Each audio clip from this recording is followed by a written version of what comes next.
Olá, sejam todos bem-vindos. Esta é a aula 11 do curso de Cálculo N1 e hoje a gente vai falar de pontos críticos, máximos e mínimos de uma função, certo? Então hoje a gente vai estudar um pouco, começar a estudar um pouco de extremos de uma função, né? Olhar pontos máximo e ponto mínimo. Bem, a gente vai ver que para achar esses pontos de máximos e mínimos e também para achar esses pontos extremos, e também para classificar esses pontos extremos e máximos e mínimos, a gente vai usar como ferramenta a derivada, né? Então, nessa aula de hoje a gente faz a primeira aula sobre aplicação de derivada, né? A gente vai aprender lá o conceito de derivada agora para estudar o comportamento de uma função, certo? E hoje também a gente vai ver indícios também de como achar possivelmente esses pontos extremos, né? Hoje a gente não vai classificá-los de fato, né? Classificá-los vai ser numa próxima aula, mas hoje a gente vai ver que com a ajuda da derivada a gente vai achar, pelo menos dá para achar candidatos a máximos e mínimos, certo? Então, só lembrando, antes de começar a aula, só lembrando que essa aula tem um mínimo de edição possível, então já vamos desculpando qualquer gaguejada, que até que eu já gaguejei só nessa introdução, qualquer gaguejada, qualquer tosse, pigarro ou parada para eu tomar água ou coisa do tipo, certo? Então vamos começar. Bem, primeiro vamos começar com a definição de que seria máximos e mínimos de uma função, né? Começando ao contrário do que é o tema da aula, né? Mas tudo bem. Certo, o que é que vem ser o máximo de uma função ou o mínimo? Bem, é autoexplicativo, né? A gente só vai formalizar essa definição de máximos e mínimos, né? Então, seja f uma função e x0 um ponto do seu domínio, certo? Bem, a gente vai dizer que x0 é um máximo local ou respectivamente global, né? Quando existe um intervalo aberto contendo x0, né? Um intervalo aberto no domínio que tenha o x0, tal que o f de x0 seja maior ou igual que o f de x para qualquer x nesse intervalo aberto i. Respectivamente, ele vai ser um máximo global se o f de x0 ele é maior para todo x no domínio, né? Ou seja, todos os valores da função f de x, né, eles estão todos abaixo do valor de f de x0, né? Então, ou seja, se você pensar de uma forma gráfica, né, de uma forma geométrica, você tem que em f de x0 aqui, o gráfico da função está todo abaixo de f de x0 dentro de um intervalozinho i, certo? Se ele for o máximo local, e o gráfico da função ela vai estar toda e completamente abaixo do f de x0 se ele for o máximo global, né? É isso que está dizendo. Então ele é máximo porque o valor de x0 é o maior possível entre todos os x, ou numa vizinhança, se ele for local, ou em todo o domínio, se ele for o máximo global. E, consequentemente, a gente também tem um mínimo, né? Analogamente, a gente tem um mínimo, que um ponto x0 é um mínimo local, né? Ou respectivamente global, quando existe um intervalo aberto do domínio que contém o x0, tal que o f de x0 agora ele é menor ou igual que o f de x para todo x que esteja nesse intervalo, e respectivamente se ele for local, e respectivamente para todo x que esteja no domínio se ele for global, né? Ou seja, se você olhar aqui, acontece o oposto, o contrário disso aqui, né? O gráfico da função agora está todo acima do valor de f de x0, né? Então todos os valores de f de x0 está acima. Se for local, tem só uma vizinhança que todo o gráfico está acima, e se for global, todo o gráfico da função está acima do valor desse fx0. Por isso local porque é só num cantinho aqui, né? Só numa vizinhança o gráfico está, se é máximo, o gráfico está acima, e só numa vizinhança, se é mínimo, o gráfico está abaixo. Agora, se é global, não. Se é global, é para todo o valor de domínio, certo? Uma forma mais clara de ver é com esse apelo geométrico, né? Então vamos ver um exemplo aqui, só que com um exemplo geométrico, né? Se você olhar, vamos supor aqui que essa função, eu tenho uma função que está aqui em vermelho, definido no intervalo aberto AB, certo? Se vocês repararem, definido até no intervalo fechado, desculpa, não precisa nem ser no intervalo aberto, né? Definido no intervalo fechado AB. Se vocês repararem aqui, esses pontos destacados aqui, eles são pontos interessantes, né? Aqui está começando a função, não tem muito problema não. Mas se você olhar aqui o ponto x1, esse ponto x1, ele é um máximo local, né? Por que esse ponto x1 é um máximo local? Porque se você reparar aqui, ó, se você tomar um intervalozinho aberto aqui, ó, uma vizinhança pertinho aqui do x1, todo o valor de f de x1, né? Ou todo o valor de f de xi, ele está abaixo do valor de f de x1, né? Então, se você olhar aqui geometricamente, o gráfico da função está todo abaixo do valor de f de x1. E é local. Por que é local? Porque eu não posso abrir muito esse intervalo. Olha, que se eu abrir muito esse intervalo, até aqui mais ou menos está ok. Até aqui mais ou menos está ok. Ele continua sendo o máximo. Mas só que passou daqui, ele já encontra um ponto que está mais alto, né? Então ele é máximo local, né? Porque só dentro de uma vizinhança aqui, só pertinho do f de x1, ou só pertinho do 1, esse ponto f de x1, ele é maior ou igual para todos os pontinhos que estejam perto aqui. Andando mais um pouquinho, se você olhar esse x2, esse x2 ele é um ponto de mínimo local também, né? Então esse x2 é um ponto de mínimo local. Por que é um ponto de mínimo local? Bem, porque se você olhar aqui em f de x2, o gráfico da função, pelo menos aqui para pontos pertinhos, o gráfico da função ele está todo acima do f de x2, ou seja, o f de x ele é maior ou igual que o f de x2 para todo x que tiver dentro, que estiver próximo de x2, certo?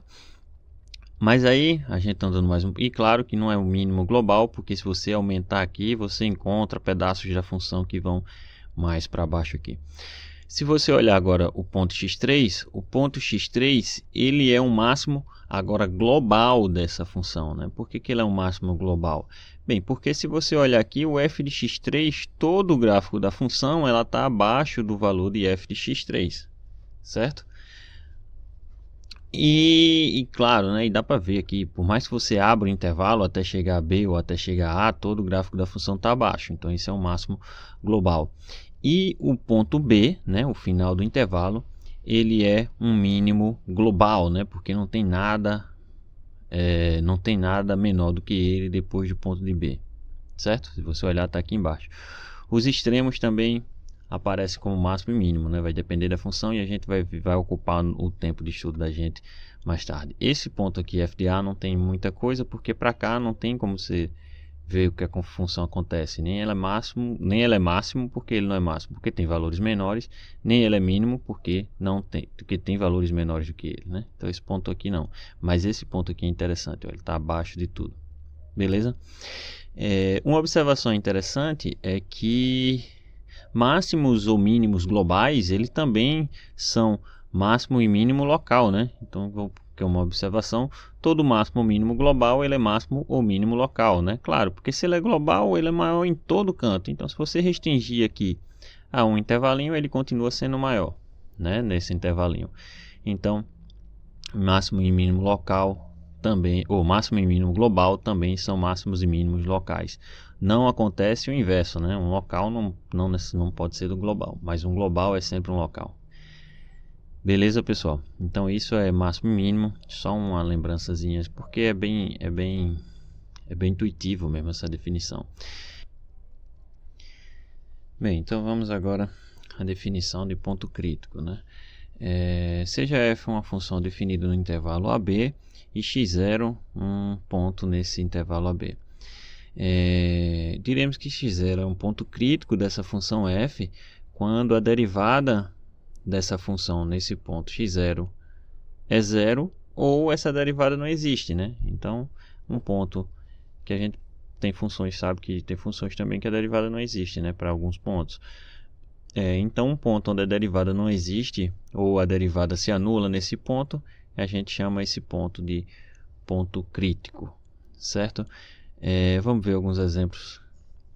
E a gente pode ver que tem funções que não têm pontos críticos, tem funções que têm 1, 2 pontos críticos, mas também tem funções que têm infinitos pontos críticos, né? Vamos ver alguns exemplos aqui.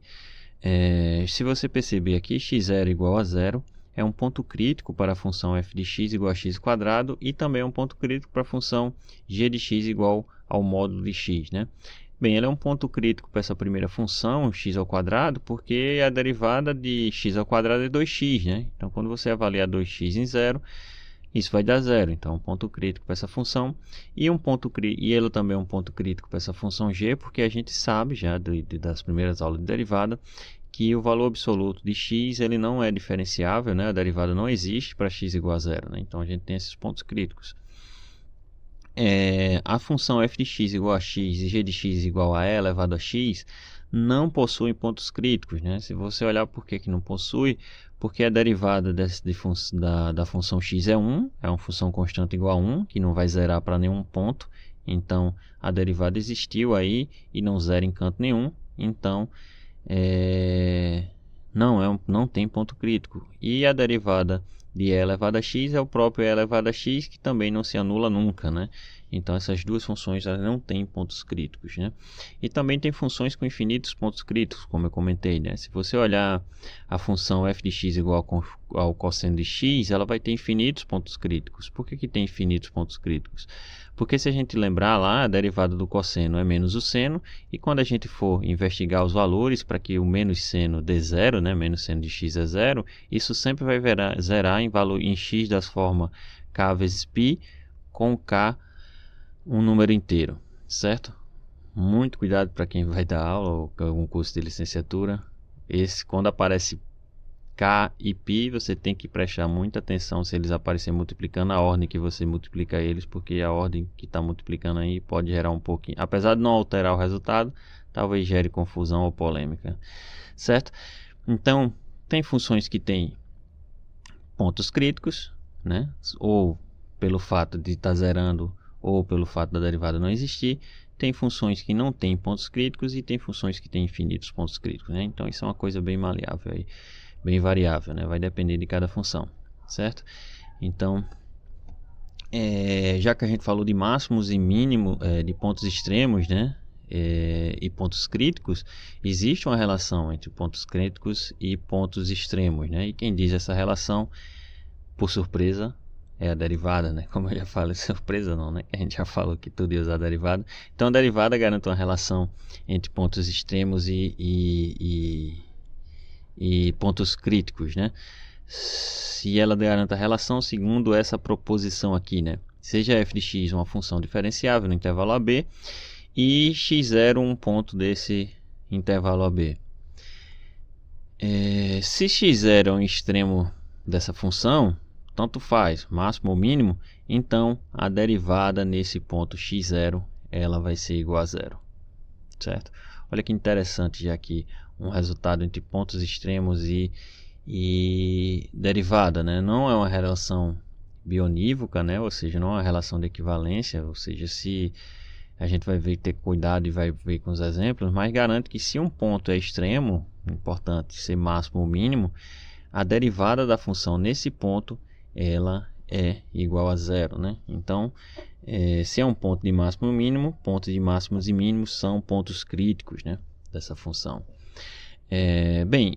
Isso é uma proposição, como eu já comentei em várias aulas, então isso é passível de demonstração, dá para demonstrar isso, mas de novo, eu só vou ter a técnica e o resultado e a gente vai usar ele sem precisar de demonstração, mas não demonstração, mas uma interpretação geométrica disso aqui e ver que realmente isso se esperava é o fato da interpretação geométrica da própria derivada, né? Que se você lembrar, a derivada da função, quando avaliada num ponto, né, ela representa o coeficiente angular da reta tangente nesse ponto, né? A reta tangente ao gráfico nesse ponto. Se a derivada está dando zero, né? Se a derivada nesse ponto está dando zero, significa que a reta tangente ao gráfico dessa função que passa nesse ponto é uma reta paralela ao eixo x, né? Ela tem coeficiente angular zero, então é uma reta paralela ao eixo x, né? Então ela fica paralelazinha ao eixo x. E em pontos extremos, se você lembrar, o gráfico da função ela fica toda abaixo todo abaixo, né? Ou todo acima da função nesse ponto, né? Então ela tem como uma curvinha ali e ali é de se esperar que a reta tangente ali ela fique retinha paralela ao eixo X, né, como mostra a figura, né? Se a gente tem um mínimo, né, então ao redor desse ponto, o gráfico da função está toda para cima. Então, se você traçar uma reta tangente aqui, é claro que essa reta tangente nesse ponto aqui, no caso de mínimo, ela tem que ser paralela ao eixo X. A mesma coisa no ponto de máximo, né? Quando a gente está no ponto de máximo local ou global, né?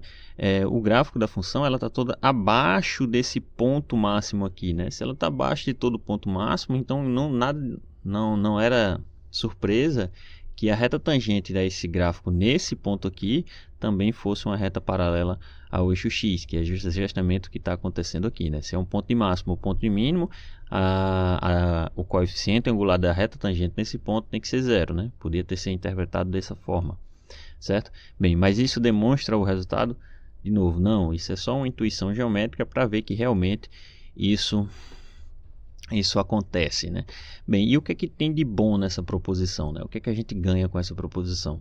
Bem, o primeiro fato que a gente ganha para essa proposição é essa observação que eu vou botar como observação 1, que essa proposição aí dá uma condição necessária, né, para a existência de extremos de uma função, né? E a condição necessária para extremos de função é pontos críticos, né? Se uma função não tiver pontos críticos, então ela não vai ter extremos, né? Se a função não tem ponto crítico, ela nem tem máximo nem tem mínimo. Então você não precisa estar procurando máximos e mínimos de uma função cuja derivada nunca vai se anular. Então o primeiro indício aí de uma função, a primeira suspeita de que uma função tenha extremo, né, máximo ou mínimo, é se a derivada dela se anula em algum ponto.